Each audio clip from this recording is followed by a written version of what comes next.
तो सब पर अधिकार करना, सब के ऊपर तेरा डर और भय बना रहे। आप शेर को नचाते हैं, हाथी को सर्कस में, शेर को, बड़े बड़े भालू को, सांप को एक सपेरा नचाता है ना, तो सब पर किसका अधिकार है? किसको ठहराया था? मनुष्य को बनाया था उसको, ठीक है। अब उनको बना दिया। तो जब आगे चल करके जब पाप बढ़ता चला गया और परमेश्वर ने अपने लोगों को जब चिल्लाना सुना, तो परमेश्वर ने मूसा को चुना उनको निकालने के लिए। तब उसने मिस्र के राजा के पास भेज करके उसको बोला, जो हमने निर्गमन 3:18 में पढ़ा, उसने कहा कि मेरे लोगों को जाने दे ताकि वो मेरी आराधना करें। आमीन।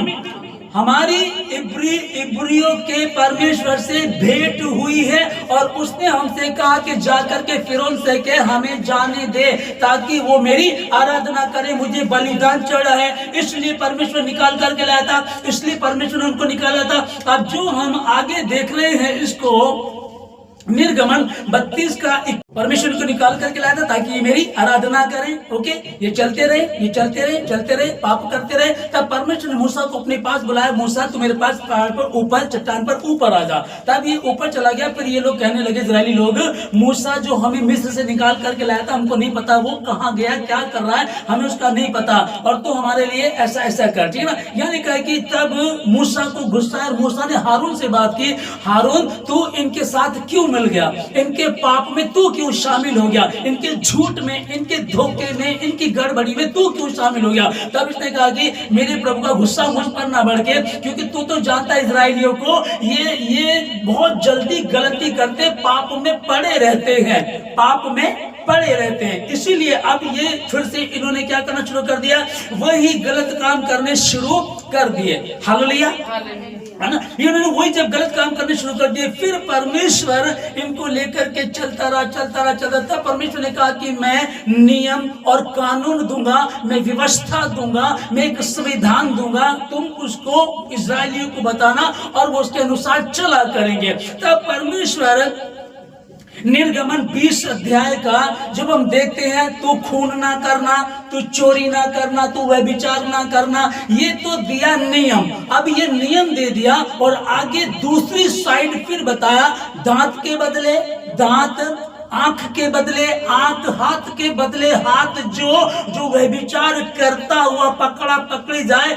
उन दोनों को पत्थरों से मार मार करके खत्म कर दिया जाए उनको।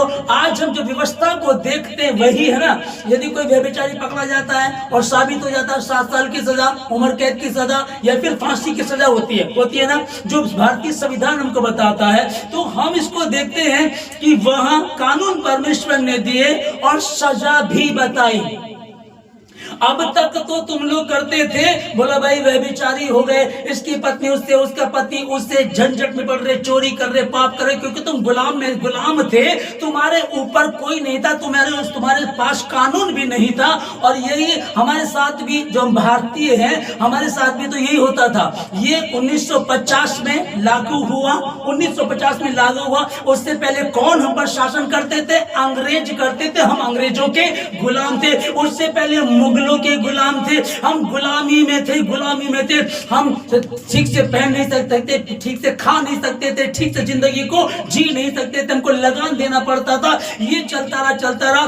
फिर कैसे हम आजाद हुए, और आजाद होने पर एक कॉन्स्टिट्यूशन जो है, जो भारतीय संविधान है, उसको तैयार किया गया। 1950 में वो लागू किया गया। तब सिस्टम दिए गए, चोरी की सजा ये, चोरी की, और जो झूठी गवाही दे उसकी ये, जो व्यभिचार करे, जो किसी की जमीन हथिया ले, किसी के घर का लालच ना करना। भाई बता रही है ना इन चीजों को, हम सुन रहे हैं इनको। तो नियम बता दिए हैं। दिल्ली में आप बिना हेलमेट के चलोगे तो चालान कटेगा।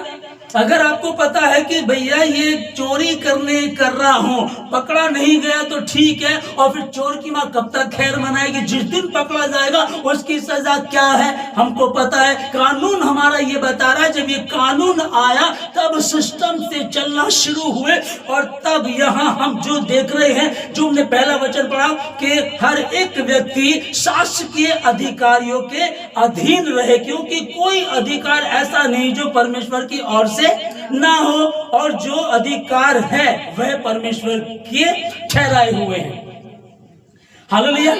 जो अधिकार हैं वो परमेश्वर के ठहराए हुए, जो अधिकार हैं पुलिस को, नेताओं को, ऊपर से नीचे तक हम आते हैं, इसको जैसे भी है हम पार्लियामेंट में देखें, हमारे प्रधानमंत्री, हमारे मुख्यमंत्री, सभासद, लोकसभा के जो भी है, शहर का जो मंत्री है, जो कॉलोनी का है, जो नगर का, ये सब ठहराए हुए हैं, इसलिए हमको उनकी अधीनता में रहना, चूंकि बाइबल ऐसा बता रही है। हालेलुया, है ना। तो इस चीज को जब बता रही तो हमको कितना अच्छा लगता है।